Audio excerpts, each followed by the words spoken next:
साथियों, आज की इस वीडियो में हम लोग कक्षा 9वीं का गणित और प्रश्नावली 2.5 का प्रश्न नंबर 14, 15 और 16 को इस वीडियो में हल करेंगे। ठीक है, तो सबसे पहले मैंने प्रश्न नंबर 14 को लिया है। ठीक, तो इसमें देखिए क्या कह रखा है कि वास्तव में घनों का परिकलन किए बिना, यानी आपको इनको 12 का क्यू, 7 का क्यू और 5 का क्यू करके फिर उसको जोड़ के हल नहीं करना है। आपको बिना परिकलन यानी बिना इसको डायरेक्ट क्यूब किए हल करना है। तो वो कैसे करना है? ठीक है, तो देखिए मैं यहाँ पे आपको एक सूत्र बताता हूँ, वो आपको ध्यान रखना है। ठीक है, यहाँ बताता हूँ फिर हल करेंगे। ठीक है, अब वो सूत्र क्या होने वाला है वो आपको ध्यान से यहाँ पे देखना पड़ेगा। ठीक है, देखिए यदि x plus Y plus z बराबर जीरो हो जाए, ठीक है ना, यदि x plus Y plus z बराबर जीरो हो तो हमारे पास में एक सूत्र होता है कि एक्स प्लस वाई क्यू और प्लस जेड क्यू बराबर हो जाता है 3xy के। ठीक है, अगर एक्स प्लस वाई प्लस जेड का मान क्या हो जाए जीरो, तो ये सूत्र बन जाता है कि x cube plus y cube plus z cube बराबर 3xy। ठीक है, तो चलिए पहले प्रश्न को हल करते हैं कि -12 का क्यू और +7 का क्यू और +5 का क्यू।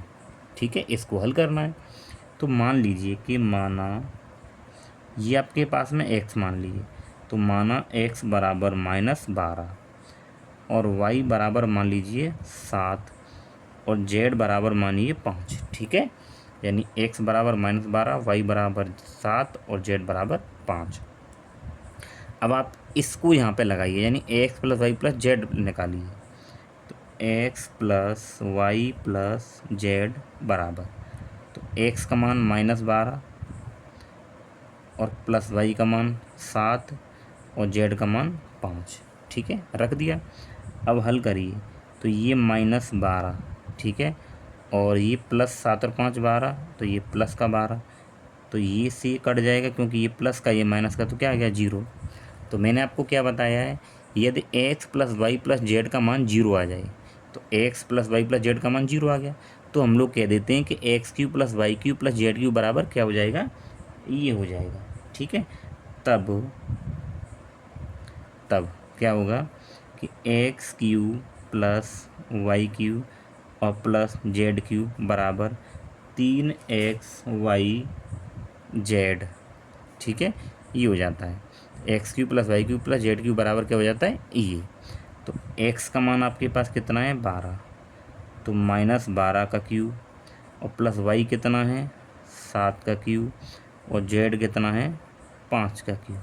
लगा दीजिए बराबर, तो 3 गुणा एक्स का मान -12 और वाई का मान कितना है 7 और जेड का मान 5, तो गुणा करना है। तो देखिए 12 36 माइनस की गुणा 7 पंजे 35।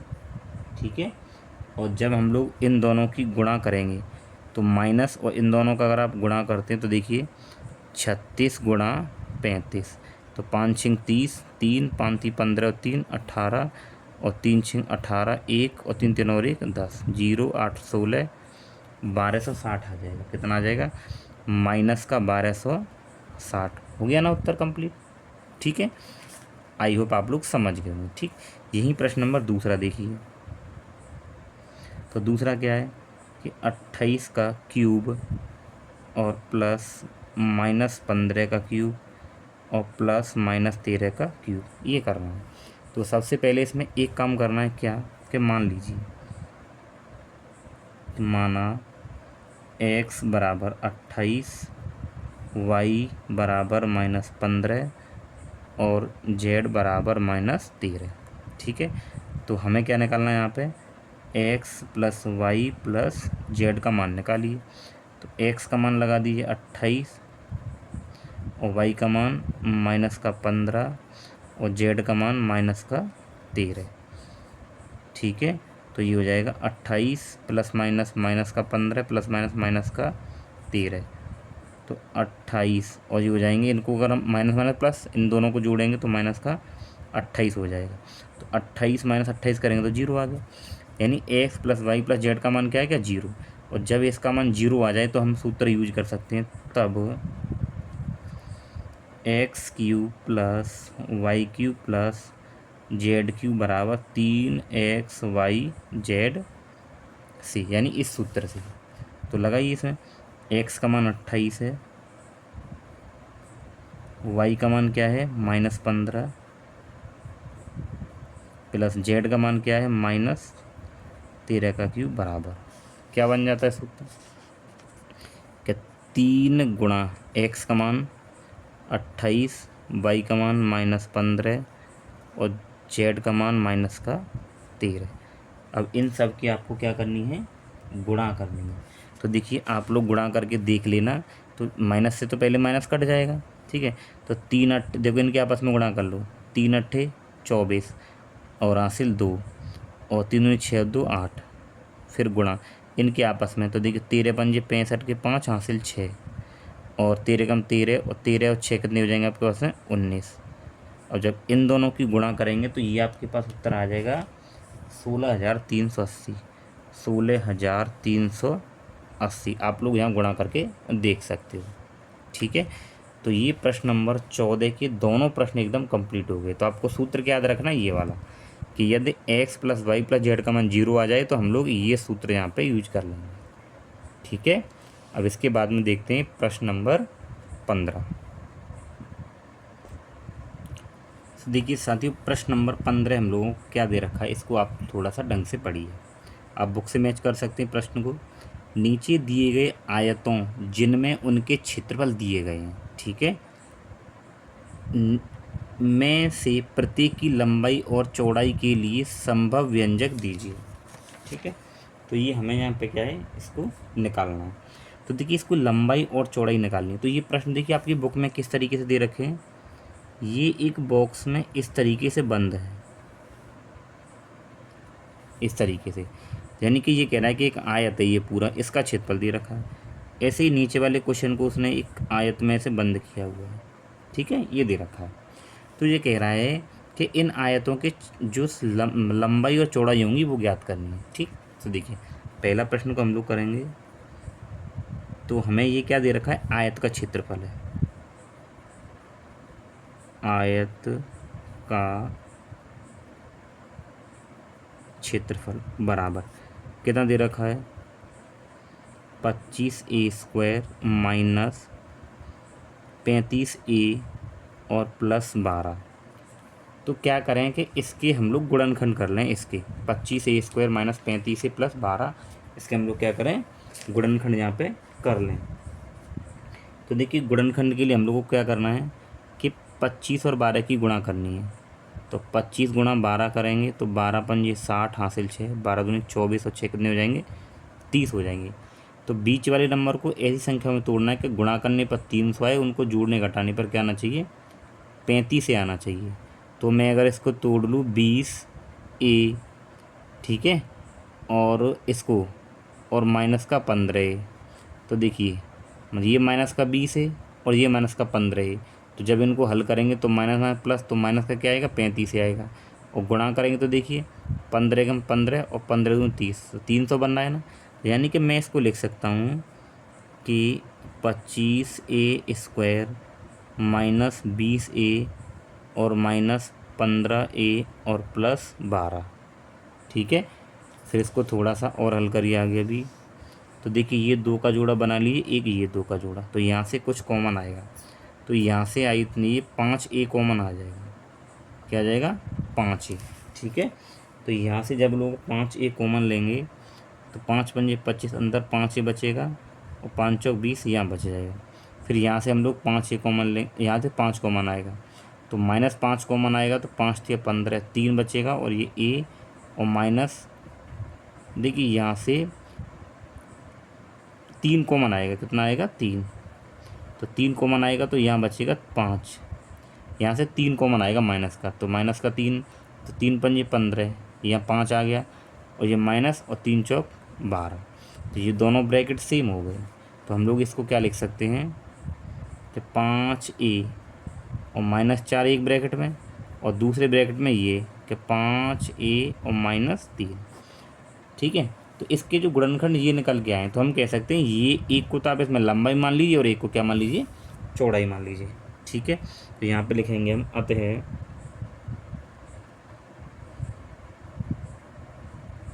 क्योंकि आयत का क्षेत्रफल लंबाई गुणा चौड़ाई होता है ना, और इसी को गुणा करने पर ही ये बना है इसका क्षेत्रफल, तो हम कह सकते हैं एक इसमें लंबाई होगी और एक चौड़ाई होगी। तो यहाँ पे लिखिए अतः संभव, ठीक है, अतः संभव,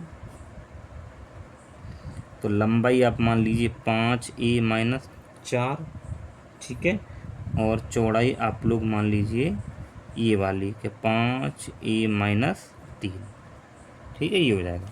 अभी ऐसे ही नीचे इसका दूसरा प्रश्न दिया है, तो दूसरा क्या दे रखा है, क्षेत्रफल। तो यहाँ भी लिखिए आप आयत का क्षेत्रफल, तो कितना दे रखा है ये, बराबर 35y² + 13y-12, ठीक है। इसको आप हल करना है, तो हल करिए। तो देखिए इसके भी गुणनखंड करने हैं, तो पहले क्या करेंगे, 12 की इधर गुणा करेंगे, ठीक है। यहाँ देखिए तो 12 पंजे 60 और 12 तिया 36, और 36 और 6 42 हो जाएगा, यानी 420 आ गया। तो इस संख्या को हमें इस तरीके से तोड़ना है कि गुणा करने पर तो 420 आए, लेकिन जोड़ घटाव करने पर कितनी आपके पास में प्लस की 13।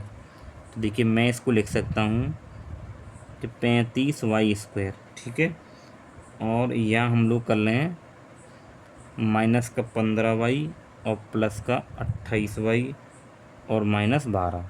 अब ये कहाँ से आया, ये सब देखिए मैंने इसको तोड़ा है, फिर तोड़ने के बाद में ये सब बनाए हैं। तो अब ये दो दो के जोड़े बन गए, एक जोड़ा ये बन गया।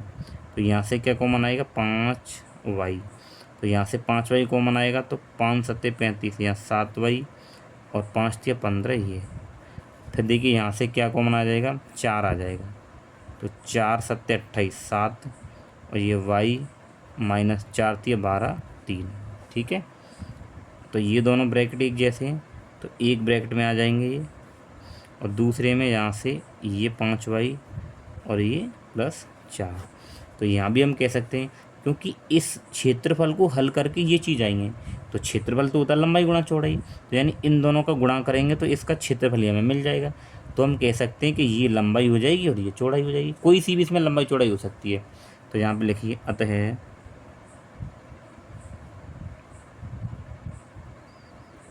संभव, लंबाई मान लीजिए आप किसी को भी इसमें से, तो 7y-3, और चौड़ाई भी आपके पास कोई सी मान लीजिए 5y+4, ठीक है।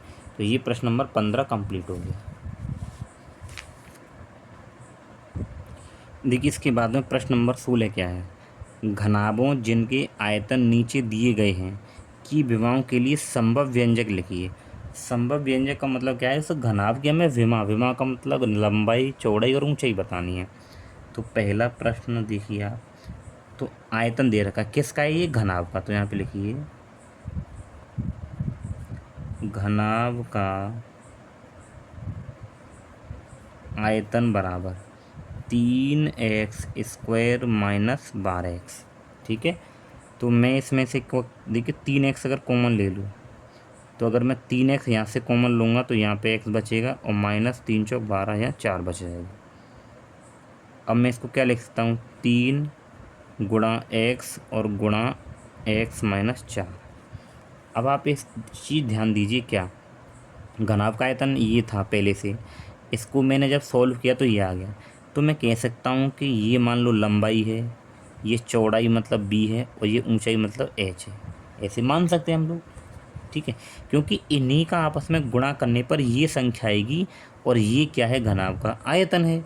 तो हम लोग मान सकते हैं कि लंबाई इसको मान लीजिए, चौड़ाई इसको मान लीजिए, और आप लोग ऊंचाई इसको मान लीजिए, ठीक है। तो हम जानते हैं क्या कि घनाभ का जो आयतन होता है वो क्या होता है कि L गुणा B गुणा H, ये तो होता है कि लंबाई गुणा चौड़ाई गुणा ऊंचाई, ठीक है। तो हम लोग कह सकते हैं कि L ये है, B ये है और H ये है। तो यहाँ पे लिखिए घनाभ की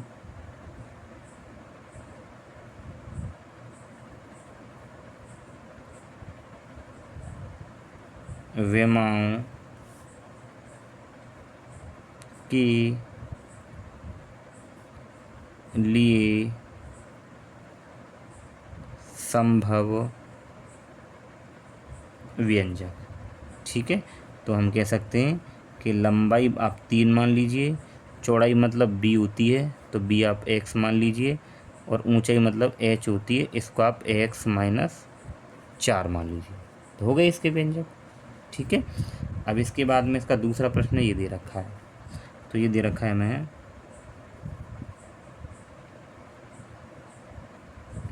घनाभ का आयतन। तो घनाभ का आयतन हमें क्या दे रखा है, 12 के वाई स्क्वायर प्लस 8 के वाई और माइनस 20 की। ठीक है, ये हमें यहाँ पे दे रखा है। अब हमें इसको क्या करना है, हल करना है। हल हमें इसी तरीके से करना है कि इसके अब फैक्टर हम बना लें, तो फिर हम संभव तो बना सकते हैं कि लंबाई चौड़ाई ऊंचाई इसकी क्या हो सकती है। ठीक है, तो देखिए सबसे पहले हम लोग इसके फैक्टर बनाते हैं। तो क्या करना है कि देखिए 12 की गुणा हम 20 से करेंगे, तो 12 की गुणा मैं 20 से करूँगा, तो देखिए इधर देख लीजिए कि 12 गुणा 20, तो 12 गुणा 20 करेंगे तो देखिए 12 कम 12, 12 दूनी 24, 240 आ गया। अब इस 240 को ऐसे तोड़ना है कि गुणा भाग करने पर तो गुणा करने पर तो 240 आए, लेकिन उनको जोड़ने घटाने पर ये बीच का नंबर 8 बन जाना चाहिए। ठीक है, तो देखिए अगर मैं इसको तोड़ूँ 20 और 12 में, तो 20 और 12 में अगर हम इसको तोड़ रहे हैं तो देखिए 12 दूनी 24 यानी 240, और 20 में से 12 घटाएंगे तो 8 बचेंगे, वही हमें यहाँ पे करना है। तो करिए इसको कि 12 के वाई स्क्वायर और प्लस 20 के वाई माइनस का कितना 12 के वाई और ये माइनस का 20 के, ये एक जोड़ा बन रहा है और एक जोड़ा ये बना दिया, तो यहाँ से कुछ कॉमन लीजिए, तो यहाँ से 4 के वाई कॉमन आ जाएगा, तो यहाँ पे हमें जाएगा 4 तिया 12, 3 वाई प्लस 4 पंजे 20, 5 और के वाई बाहर आ गया है। ठीक है, यहाँ से माइनस का 4 के कॉमन आएगा, तो 4 तिया 12, 3 आ जाएगा और वाई बचेगा, माइनस बाहर आ गया तो ये प्लस 4 पंजे 20। ठीक है, अब इसके बाद में ये दोनों ब्रैकेट तो सेम है, तो इन दोनों में से एक ही ब्रैकेट को लिखा जाएगा, और दूसरे ब्रैकेट में क्या आएगा देखिए यहाँ से ये वाली चीज़। ठीक है, कि 4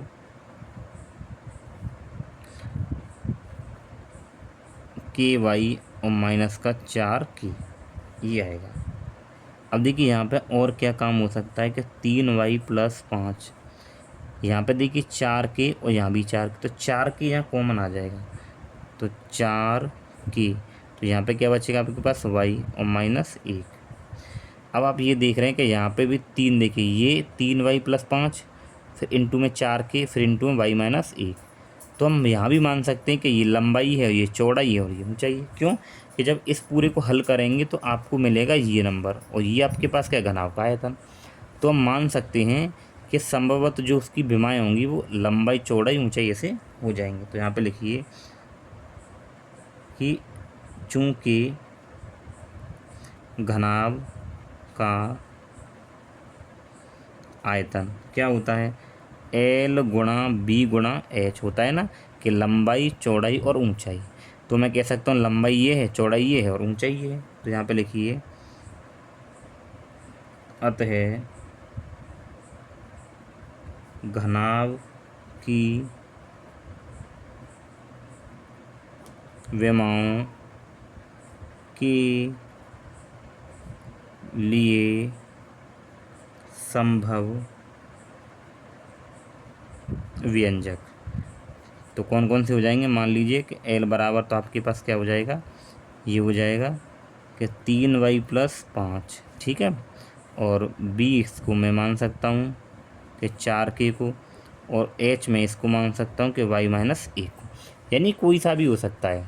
ठीक है, जरूर नहीं कि L यही हो, L ये भी हो सकता है। तो संभव हमने मान लिए इसके। ठीक है, तो ये प्रश्नावली पूरी कंप्लीट हो चुकी है।